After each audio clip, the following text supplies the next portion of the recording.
आदाब नाजरीन, आयत न्यूज़ में आप सभी का खैर मकदम है। संगार डिस्ट्रिक्ट स्टाफ रिपोर्टर मोहम्मद चांद पाशा। आज मैं जुबली कॉन्स्टिट्यूशन में हूँ और कैंडिडेट से भी मुलाकात हुई है। कुछ दवाखाने में चीटिंग हो रही बोल के जिक्र करे, सही है गलत है नहीं मालूम है। हम टीआरएस पार्टी के कुछ कार्यकर्ता से भी बात करेंगे। अभी मेरे से कुछ इन्फॉर्मेशन ऐसा है मेरे पास, चीफ मिनिस्टर नहीं, चाहे चीफ मिनिस्टर का बाप भी नहीं, तो कुछ मैं सबूत के साथ वीडियो इकट्ठा करा हूँ। मैं टीआरएस पार्टी के हमारे कैंडिडेट को भी बोल चुका हूँ और उन्होंने मेरे का नंबर भी दिए है, उन्होंने सेंड भी कर चुका हूँ। उसका जवाब अगर आधे घंटे में दिए तो अच्छा है, या नहीं तो मैं ये जज के सामने पेश करने वाला हूँ। अभी कैंडिडेट लोग हम बात करना चाह रहे हैं, क्या बात करना चाह रहे सुनो। मैं डिस्ट्रिक्ट स्टाफ रिपोर्टर मोहम्मद चांद पाशा। बोले मुझे आपका नाम क्या है? मेरा नाम गुंटी मंजुला रानी है। मैं तेलंगाना स्टेट की और मैं चारमीनार डिवीज़न के भी महिला वाइस प्रेसिडेंट हूँ। और मैं रविचंद्र अन्ना आध्वर्य में यहाँ पे हम रविचंद्र अन्ना इंचार्ज है यूसुफ गुड़े के। हम यहाँ पे बस्ती दवाखाना देखने को आए। रेवंत रेड्डी सरकार क्या कर रहा, और हम ये दौरे पे रहे तो 2 दिन के नीचे बस्ती दवाखाना बंद था। जब हम लोग बोले ये बस्ती दवाखाना क्यों बंद है, क्यों बोले तो केसीआर साहब 10 साल में क्या करें बस्ती के गरीब के लोगों के लिए। ये कॉरपोरेटर हॉस्पिटलों को नहीं जा सकते, लाखों रुपए नहीं डाल सकते, उन लोगों के लिए ये बस्ती दवाखाना पूरे तेलंगाना में 450 कुछ करेसो है। ये बस्ती दवाखाने को हम दौरा करने को आए और हम आ रहे बोल के आज मैडम को, डॉक्टर को बुलाए और स्टाफ को भी 6 महीने से उन लोगों को सैलरियाँ नहीं है। दवाखाना किधर है मैडम? ये यूसुफगुड़ा, आप बताए पीटला कोट डॉक्टर का नाम का अशोक खान। ये कौन सा एरिया है? यूसुफगुड़ा है ये। दवाखाने का नाम वही बस्ती दवाखाना है। डॉक्टर का नाम? डॉक्टरों का नाम हमारे को नहीं मालूम। यहाँ पे कौन कौन है? यहाँ पे दवाखाने को हमारे रविचंद्र अन्ना है, कौशिक रेड्डी साहब है, और हमारे सुनीतम्मा है जो गोपन्ना के वाइफ है। उन्होंने आए दौरे पे। क्यों क्या चल रहा बस्ती में, हॉस्पिटलों में गरीब लोगों को लाखों रुपए डालने का नहीं है बोल के हमारे केसीआर साहब लगाए। सो वो पूरे 2 साल से बंद है। वही पूरे कार्ड्स, वही उनके दवाइयाँ एक्सपायर्ड हो गए, वही दवाइयाँ यहाँ पे चल रहे। वो पूरा हम मीडिया में भी बताएं। आज तेलंगाना सरकार रेवंत रेड्डी इंदिरम्मा का राज्यम बोल के पुराने दवाइयाँ यहाँ पे पड़े हुए हैं और पेशेंटों को हॉस्पिटल को आए तो उनको अपन इलाज करके जीने के लिए वो करना, मगर यहाँ पे बस्ती के दवाखाने को आके मरने के लिए यहाँ पे रेवंत रेड्डी सरकार आज तक केसीआर साहब का ही जो पॉम्पलेट्स है और टेस्टों का जो भी है, हरीश अन्ना हेल्थ मिनिस्टर थे, वो पूरे हम बताए सो है। तेलंगाना सरकार में केसीआर है जब 10 साल में कैसा था, आज 2 साल में हुकूमत आने के बाद हेल्थ को अपना बोलते ना बताने को आए सो लोगों को डायरेक्ट कहाँ में बोलता आप लोग उधर भिजाने के लिए, पुराना फूल को भिजाने के लिए रेडी लगाए सो बस्ती दवाखाना हो गया। बस्ती दवाखाना बोलते जीने के लिए साहब लगाए सो है।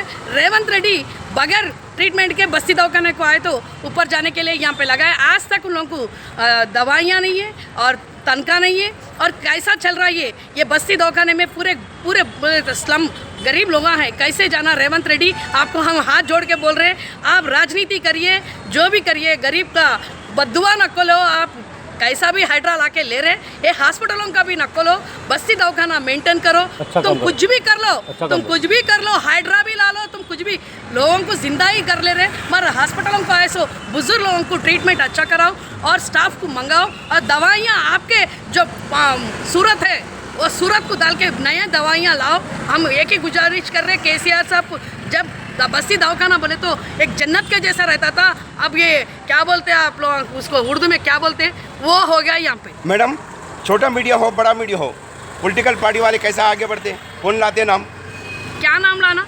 नहीं, कोई सा भी छोटा मीडिया हो बड़ा मीडिया हो, मीडिया वालों को इज्जत करते या नहीं करते? मैं बस्ती के दवाखाने के लिए बात कर रही, इज्जत हम जनता मीडिया को भी इज्जत करेंगे। मैं भी एक डिस्ट्रिक्ट स्टाफ रिपोर्टर हूँ। अभी तुम्हारे टीआरएस के लोग मेरे को ढकल दिए। मेरे टॉपिक मेरी बात सुनिए। मेरा टॉपिक जो बस्ती दवाखाना है मैडम, उसके लिए बात कर रही मैं। आपका अलग है भैया। अभी आपके टीआरएस वाले मीडिया वालों को क्यों ढक लिया? अभी क्या वजह है? टीआरएस बोल के नहीं है भैया। नहीं, अभी मेरे को टीआरएस आप के लोग आपके साथ में मेरे को ढकल दिए। मैं वीडियो कवर करते रहता हूँ, वीडियो नहीं लेना बोल के बोले, क्या वजह से नहीं लेना बोले? रेवंत रेड्डी लोग कांग्रेस के है, शायद हम लोग नहीं है। हम कभी भी मीडिया को बहुत इज्जत करे, हमारे कोई मतलब नहीं रहता। आप बीआरएस बोल के कैसा बोल रहे? बीआरएस के नहीं होते वो, अभी तो मेरे आप के लोग मेरे ढकल दिए।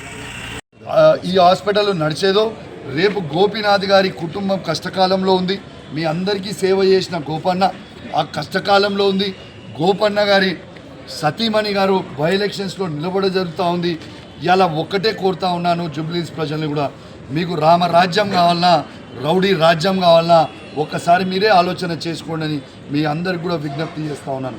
ఇంకొకటి కూడా ఈ సందర్భంగా చెప్తా ఉన్నాను, ఏ మాత్రం జూబ్లీహిల్స్ ప్రజలు కాంగ్రెస్ పార్టీకి మీరు ఓట్లు వేసిరంటే మీ ఇల్లు హైడ్రాల్తో పెట్టి కూలగొట్టమని మీరు పర్మిషన్ ఇచ్చినట్టే.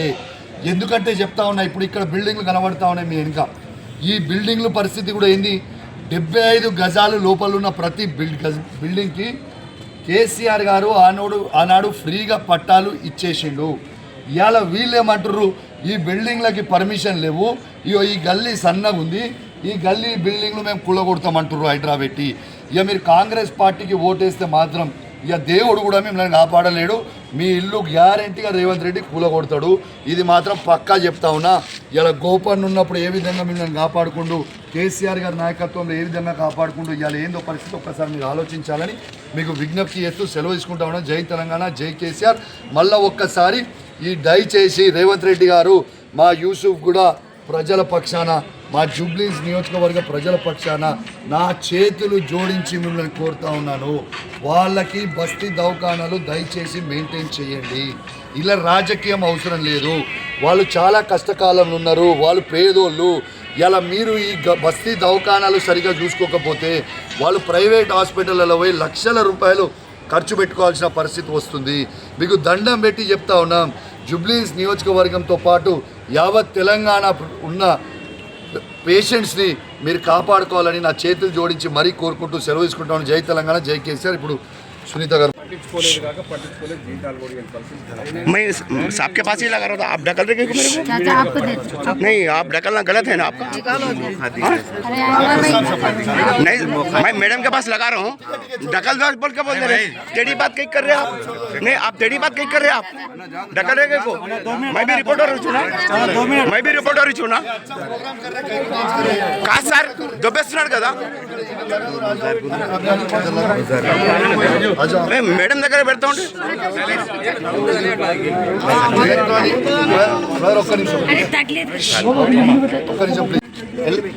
ఎలక్ట్రానిక్ మీడియా, ప్రింట్ మీడియా మిత్రులందరికీ కూడా నా నమస్కారాలు తెలియజేస్తా ఉన్నాను. ఇవాళ రాష్ట్రవ్యాప్తంగా ఎక్కడైతే కేసీఆర్ గారు బస్తీ దవాఖానాలు పెట్టినరో ఈ రాష్ట్రంలో దాదాపు 450 బస్తీ దవాఖానాలు పెడితే ఇవాళ జిహెచ్ఎంసీ లిమిట్స్లోనే 350 బస్తీ దవాఖానాలు పెట్టడం జరిగింది. ఇలా యూసుఫ్గూడ డివిజన్లో యూసుఫ్గూడలో బస్తీ దవాఖానాకి విజిటింగ్గా నేను, నాతో పాటు మా పార్లమెంట్ సభ్యులు రవి గారు, జూబ్లీహిల్స్ ఇప్పుడు ఎమ్మెల్యేకి పోటీ చేస్తున్న గోపీనాథ్ సునీత గారు, ఇలా మాతో పాటు అనేక మా బీఆర్ఎస్ పార్టీ కుటుంబ సభ్యులు అందరం కూడా వచ్చి ఇలా బస్తీ దవాఖానా విజిట్ చేయడం జరిగింది. ఇలా ఎంత దారుణమైన పరిస్థితి ఉందంటే వాస్తవంగా కూడా మేము ఇట్లా రోడ్డు మీద తిరుగుతూ ఉంటే ప్రజలు చెప్తా ఉన్నారు, ఇలా కేసీఆర్ గారు ఉన్నప్పుడు అద్భుతంగా ఉండే, ఇలా కనీసం కూడా ఇలా బస్తీ దవాఖానాలో డాక్టర్లు లేరు, ఇలా కనీసం స్టాఫ్ నర్సులు లేరు, సపోర్ట్ స్టాఫ్ లేరు, చాలా బాధాకరంగా ఉంది, ఇబ్బందికరంగా ఉంది అని చెప్తా ఉంటే మేము విజిటింగ్కి వచ్చినాం. ఇలా ఎంత బాధాకరం అంటే ఇలా అద్భుతంగా ఉండాల్సిన దవాఖానాలు ఇలా దవాఖానాలనే సుస్థి చేసిరంటే అది రేవంత్ రెడ్డి గారికే ఈ క్రెడిట్ జరుగుతుందని చెప్తా ఉన్నాను. ఎంత దారుణమైన పరిస్థితి అంటే ఇవన్నీ బస్తీ దవాఖానాలో మీరు చూడొచ్చు, ఇది రిపోర్ట్స్ పెట్టి ఈ ఎన్వలప్లో ఇస్తారు. ఈ ఎన్వలప్లో ఏముంది, ఎవరిది చూడుర్రి, 2 సంవత్సరాలు అవుతుంది మా ప్రభుత్వం పోయి, కానీ కేసీఆర్ గారి బొమ్మతో ఆనాడు ఉన్న హెల్త్ మినిస్టర్ అయిన హరీష్ రావు గారి బొమ్మతోని మాత్రమే ఎన్వలప్లు ఉన్నాయి. అంటే దీని అర్థమైంది, బస్తీ దవాఖానాకి అసలు పనే చేస్తలేరు, అసలు ఈ ఉన్నాయా లేవా సిస్టమ్ అనేది కూడా వీళ్ళకి తెలియదు, కొత్త ఎన్వలప్లు కూడా ఇస్తలేరు అనేది మీకు స్వయంగా మీకే చూపించినాం. దీంతోపాటు ఇవాళ వాళ్ళు రాసే బుక్ ఏవైతే పేషెంట్కి రాస్తారో అవి కూడా మీరు చూడొచ్చు, పింక్ కలర్లోనే ఆనాడు కేసీఆర్ గారి ప్రభుత్వం ఇచ్చిన బుక్లు మాత్రమే తప్పితే ఇళ్ళ కూడా ఈ బుక్కులు కేసీఆర్ గారు ఇచ్చిన తప్పితే డాక్టర్లకి వాళ్ళకి కనీసం రాయడానికి బుక్కులు కూడా ఈ ప్రభుత్వం ఇవ్వలేదు. దీంతోపాటు మీరు చూడొచ్చు ఈ మెడిసిన్ చూడొచ్చు, ఇది ఎప్పుడు ఇచ్చారు, కేసీఆర్ గారి ప్రభుత్వం ఉన్ననాడు, ఇది జనవరి 2023 అంటే కేసీఆర్ గారు ఆనాడు ముఖ్యమంత్రిగా ఉన్నప్పుడు ఇచ్చిన మెడిసిన్స్ తప్పితే ఇలా 2 సంవత్సరాలు అవుతుంది, ఇది ఎక్స్పైరీ డేట్ అయిపోతూ ఉంది, కనీసం మెడిసిన్స్ కూడా ఇచ్చే గతి లేదు రేవంత్ రెడ్డి గారి ప్రభుత్వానికి. ఇలా మీరు ఇది కూడా చూడొచ్చు సేమ్ అదే విధంగా ఇది కూడా మెడిసిన్ చూడొచ్చు నవంబర్ 2023 అంటే ఆనాడు కేసీఆర్ గారి ప్రభుత్వం ఉన్నది తప్పితే వీళ్ళు ఇచ్చినవి మాత్రం ఏవి కూడా లేవు. మరి దాని తర్వాత ఇలా డయాగ్నోస్టిక్ సెంటర్ పెట్టినాం. ఆడ ఎంత అద్భుతమైన ఇవాడు చూడండి కత్తర్లు మొత్తం రస్ట్ ఎక్కిపోయి ఉంది. ఇట్లాంటి కత్తరు ఆ ట్రేస్ ఏమో ట్రేస్ కూడా ఒక్కసారి ఈ ట్రే చూడొచ్చు మీరు. ఈ ట్రేలో ఒక్కసారి ఈ డస్ట్ చూడడం ఒక్కసారి కడియం ఇవాళ మీకు కిందికి పెట్టి చూపిస్తాం మీ కెమెరాస్ టచ్ చేసి ఒక్కసారి ఈ ఉన్న ఎంత అద్భుతంగా ఉన్నాయి చూడరు మెయింటెనెన్స్. ఈ డస్ట్ చూడర్రి కథ చూడర్రి క్లీనింగ్ చేసే పరిస్థితి లేదు. పేషెంటే ఒక రోగితో వస్తాడు దాంతో ఈ పరిస్థితి ఉండదు. ఇలా ఏ పరిస్థితి ఉన్నదో ఒక్కసారి మీరు అందరు కూడా చూడాలని మీ అందరు కూడా విజ్ఞప్తి చేస్తా ఉన్నారు. ఇక ఒక్కసారి మీ అందరు కూడా ఆలోచన చేయండి. ఇలా మీ అందరు కూడా నేను ప్రత్యేకంగా జూబ్లీహిల్స్ నియోజకవర్గ ప్రజలను ఆలోచించమని కోరుతా ఉన్నాను. ఇవాళ కేసీఆర్ గారు 450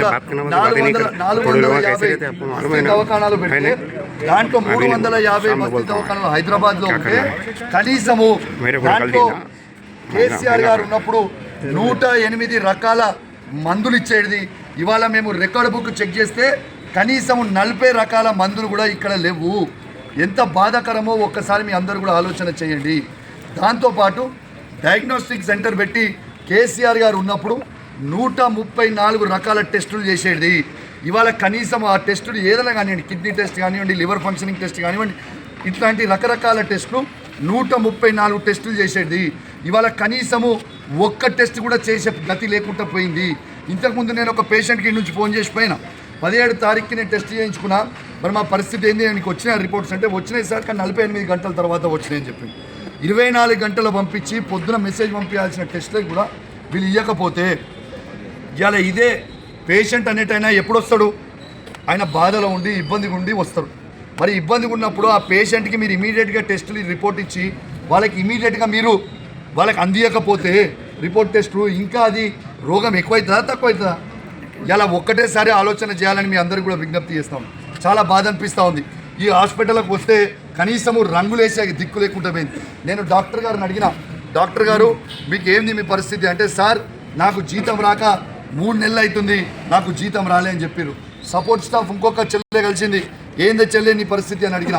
6 నెలల నుంచి నాకు కూడా జీతం వస్తలేదు, మా పరిస్థితి మేము ఎట్లా పని చేయాలి సార్ అని అడుగుతా ఉంది. ఏఎన్ఎం గారు కనపడ్డారు, ఏఎన్ఎం గారిని అడిగిన మీ పరిస్థితి ఏందక్క అంటే మాకు కూడా జీతాలు రాలే చాలా ఇబ్బందిగా ఉండమంటారు. ఈడ నీళ్ళ పరిస్థితి ఏంది అని అడిగిన.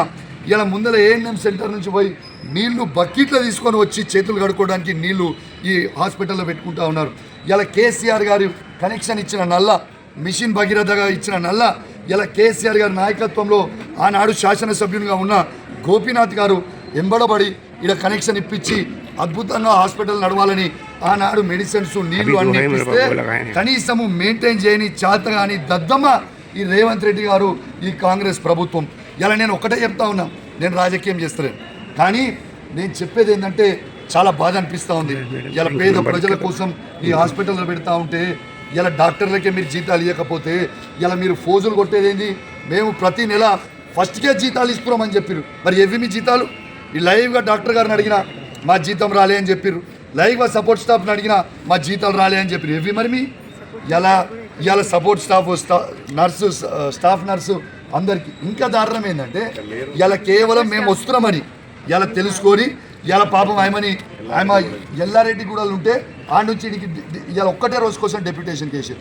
ఇలా కొంచెం మీ బిగ్ టీవీ కూడా చూపిస్తే బాగుంటుంది అనుకుంటున్నాను. ఎందుకంటే రేవంత్ రెడ్డి గారు కూడా మీ బిగ్ టీవీ చూస్తారు కదా, చూస్తే కనీసం అదే ప్రజలకన్నా లాభం అవుతుంది కాబట్టి కొంచెం బాగా లైవ్ పెట్టి చూపించాలని బిగ్ టీవీ గారు కూడా విజ్ఞప్తి చేస్తున్నాను. ఎందుకంటే మా టీ న్యూస్ నిజాలు చెప్తుంటే గజగజ వణుకుతారు కాబట్టి నిజాం మీరు కూడా చూపిస్తారేమో రేవంత్ రెడ్డి గారి కోసం చూపిస్తే తెలుస్తుంది, ప్రజలకు లాభం అవుతుంది అనుకుంటున్నాం.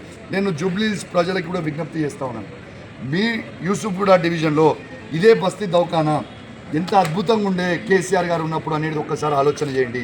ఆనాడు గోపీనాథ్ గారు ఉన్నప్పుడు, కేసీఆర్ గారి నాయకత్వంలో గోపీనాథ్ గారు ఉన్నప్పుడు ఎంత అద్భుతంగా ఈ హాస్పిటల్ని పట్టించుకుంటో, ఆనాడు ఏ విధంగా కేసీఆర్ గారు నాయకత్వంలో గోపీనాథ్ గారు ఈ హాస్పిటల్లో డాక్టర్లతో ఎంత అద్భుతంగా రివ్యూ మీటింగ్ పెట్టేది, ఎంత అద్భుతంగా రివ్యూ చేసేది, మెడిసిన్స్ ఉన్నాయా లేదా రివ్యూ చేసేది, ఈ స్టాఫ్ నర్స్ ఉన్నారా లేదా రివ్యూ చేసేది, డాక్టర్ రెగ్యులర్గా వస్తురా లేదా అని చూసి రివ్యూ చేసేది. రోజు పొద్దున 9 గంటలకు వస్తే సాయంత్రం 4 గంటల వరకు వీళ్ళందరూ కూడా ఇటు ఉండేటట్టు చూసుకునేది గోపీనాథ్ గారు, కేసీఆర్ గారి నాయకత్వంలో. ఇవాళ గోపీనాథ్ గారు జరిగిపోయిన తర్వాత, ఇలా గవర్నమెంట్ పోయిన తర్వాత కనీసము ఈ దవాఖానాలని పట్టించుకునే నాదుడే లేకుండా పోయిండు. ఇలా కనీసం నీళ్లు కూడా వస్తలేవు. ఒక్కసారి మీ అందరు కూడా ఇది ఆలోచన చెయ్యాలని మీ అందరు కూడా విజ్ఞప్తి చేస్తూ ఉన్నాను. ఇలా దయచేసి కోరుతా ఉన్నా, గోపీనాథ్ గారు దురదృష్టవశాత్తు జరిగిపోయినరు. ఇలా గోపీనాథ్ గారు ఉన్నప్పుడు ఏ విధంగా అయితే